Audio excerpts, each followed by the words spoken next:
پر چنار کا شہداء کا سب سے بڑا قبرستان گلستان زہرا ہے، جس میں بہت سے شہداء ادھر دفن ہوئے ہیں۔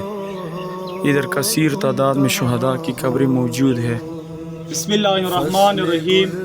اب ہم موجود ہیں گلستان زہرا میں، کہ جس میں سب سے زیادہ شہداء پر چنار میں ہوئے ہیں، وہ اسی قبرستان میں دفن ہوئے ہیں۔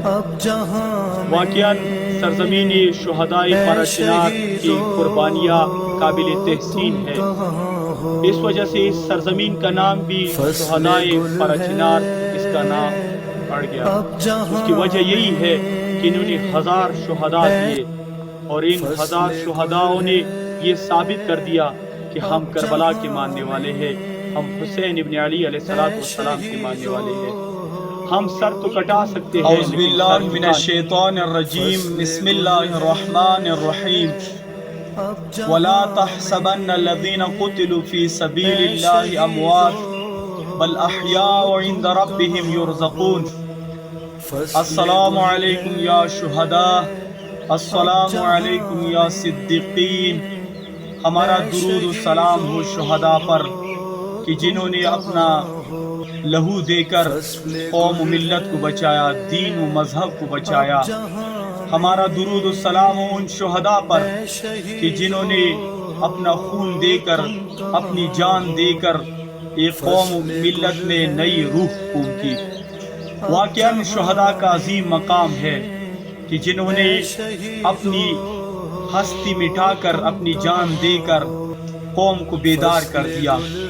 اور پھر ہمارا خصوصی درود و سلام ہو پر چنار کے شہداء پر، سرزمین شہداء پر چنار پر، ان جوانوں پر کہ جنہوں نے اپنی جان کا نذرانہ دیا اور اپنی مذہب کی دفاع کی، اپنی قوم و ملت کی دفاع کی۔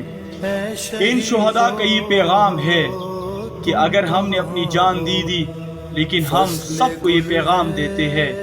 کس چیز کا پیغام دیتے ہیں؟ حریت کا پیغام دیتے ہیں، آزادی کا پیغام دیتے ہیں کہ مولا حسین علیہ السلام کے راہ پہ ڈٹے رہو اور اس راہ کو جاری رکھو۔ شہداء کا یہ پیغام ہے، خصوصاً شہداء پر چنار کا یہ پیغام ہے کہ ہم جھکے نہیں، ہم ڈرے نہیں، ہم میدان میں حاضر ہیں۔ اگرچہ ہم شہید ہو گئے لیکن یہ ہمارے قبروں پہ یہ سرخ جھنڈے اس چیز کی علامت ہے کہ ہم نے اس جنگ کو جاری رکھا ہے، اور تا امام زمانہ جل اللہ تعالی فرجہ شریف کی ظہور تک یہ جنگ جاری رہے گا۔ گلستان شہداء پر چنار کہ جس میں بہت زیادہ شہید موجود ہے، ان میں سب سے زیادہ پر چنار میں جس قبرستان میں سب سے زیادہ شہداء موجود ہے وہ یہی قبرستان ہے گلستان زہرا کے نام سے، کہ جن میں عظیم شہداء موجود ہے، کہ ان میں جوان بھی موجود ہے، چھوٹے بچے بھی موجود ہے، بوڑھی بھی موجود ہے، اور ان شہداء میں ایسی بھی ہے کہ جن کے والد اور بیٹا دونوں شہید ہیں، اور ان میں ایسے شہداء بھی موجود ہے کہ پورے خاندان کے سارے شہید ہو گئے ایک ساتھ، اور ان میں ایسے شہداء بھی موجود ہے کہ جن کا صرف گھر میں ایک بیٹا تھا اور 8 بہنیں، اور اس میں ایسے شہداء بھی موجود ہے کہ جن کے ابھی گھروں میں کوئی بھی نہیں ہے۔ ہمارا درود و سلام ہو ان عظیم شہداء پر، اور ہمارا درود و سلام ہو ان کے خاندانوں پر، کیونکہ انہوں نے ایسے نذرانے، ایسے جوانوں کو تیار کیا کہ انہوں نے دین کے لیے اپنے آپ کو قربان کر دیا۔ اور میں ایک پیغام یہ بھی دینا چاہتا ہوں کہ شہداء کے ساتھ ہمیں لگاؤ پیدا کرنا چاہیے، کیونکہ شہداء انسان کو حیات بخشتی ہے۔ اگر رہبر معظم کا ایک جملہ ہے کہ شہیدوں کی یاد کو تازہ کرو، کیونکہ شہیدوں کی یاد تازہ کرنے سے انسان خود زندہ ہو جاتا ہے، اور شہید کی یاد منانا اسی طرح عظمت رکھتا ہے جس طرح شہادت۔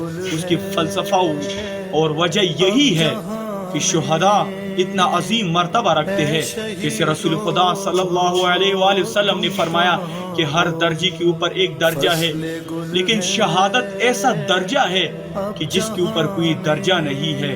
واقعاً ان شہداء کی قبر پہ جب انسان آ جاتا ہے ایک سکون سا محسوس کر لیتا ہے، اور ایک سکون یہ بھی ملتا ہے کہ ہم جس راہ پہ چل رہے ہیں یعنی کربلا کا راستہ، وہ عشق کا راستہ ہے، وہ جان دینے کا راستہ ہے، وہ خون دینے کا راستہ ہے، لیکن حق پہ ڈٹ جانے کا راستہ ہے، کیونکہ مولا حسین علیہ السلام نے فرمایا تھا لا اری الموت الا سعادہ والحیات مع الظالمین الا برما، کہ میرے لیے شہادت فخر ہے اور لیکن ظالمین کی ماتح زندگی بسر کرنا میرے لیے ننگوار ہے۔ ہمارا پھر درود و سلام ہو ان شہداء پر، اور ہمارا دعا ہے خداوند تبارک و تعالی سے کہ خدا ان کو اہل بیت علیہ السلام کے ساتھ محشور کرے، مولا حسین علیہ السلام کے ساتھ محشور فرمائے، خصوصاً شہداء کربلا کے ساتھ محشور فرمائے۔ والسلام علیکم ورحمۃ اللہ وبرکاتہ۔